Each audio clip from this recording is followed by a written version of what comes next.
شركه في امريكا ازاي؟ مبدئيا انت عشان تفتح شركه في امريكا، امريكا هي 50 ولايه او 52 مش فاكر، بس هي تقريبا 50. لازم تختار الولايه اللي انت هتاسس فيها الشركه، وانا هساعدكم اسسوها في ولايه وايومينج. ليه؟ في ضريبتين في امريكا، تمام؟ وهنستخدم مصطلحات انجلش هنا بس هنترجمها.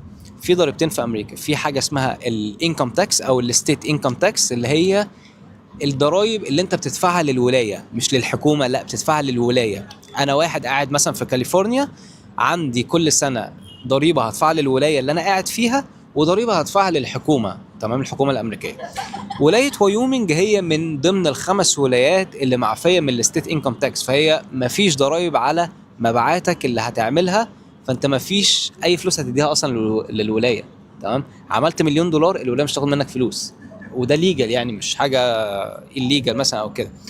فانت اول اوبشن قدم او سجل شركتك في ولايه وايومنج عشان تبقى معفي من الضرايب في الولايه. طيب النقطه الثانيه بقى، ودي محتاجه يعني ايه تركيز شويه، فلو بتعمل حاجه ولا سيب الموبايل ايه ركز في الفيديو.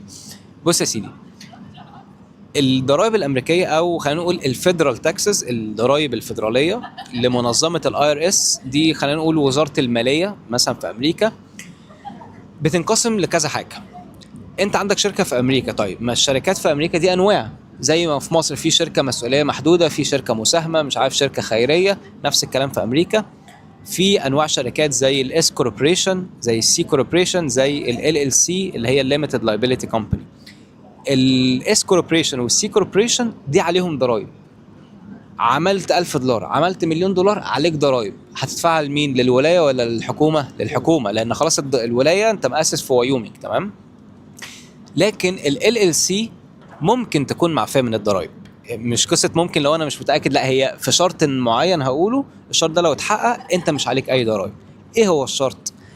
ان يكون صاحب الشركة مش مقيم في امريكا، ومش قاعد اصلا في امريكا، ولا بقى جنسية ولا جرين كارد ولا قعدت بامريكا اصلا. لا متفصلة عليك يعني، بالظبط، متفصلة عليك. بس في شرط تاني، ما يكونش عندك اي اصول في امريكا. يعني ما تكونش مأجر مخزن باسمك، ما تكونش مأجر مكتب باسمك، ما تكونش مأجر محل باسمك، ما تكونش عندك عربية باسمك.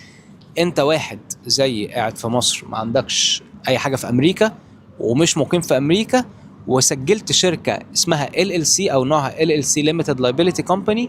امريكا بتسميها ايه؟ Disregarded Entity، يعني شركة مهملة تعامل معاملة صاحبها، وصاحبها مصري مش مقيم في امريكا، non resident.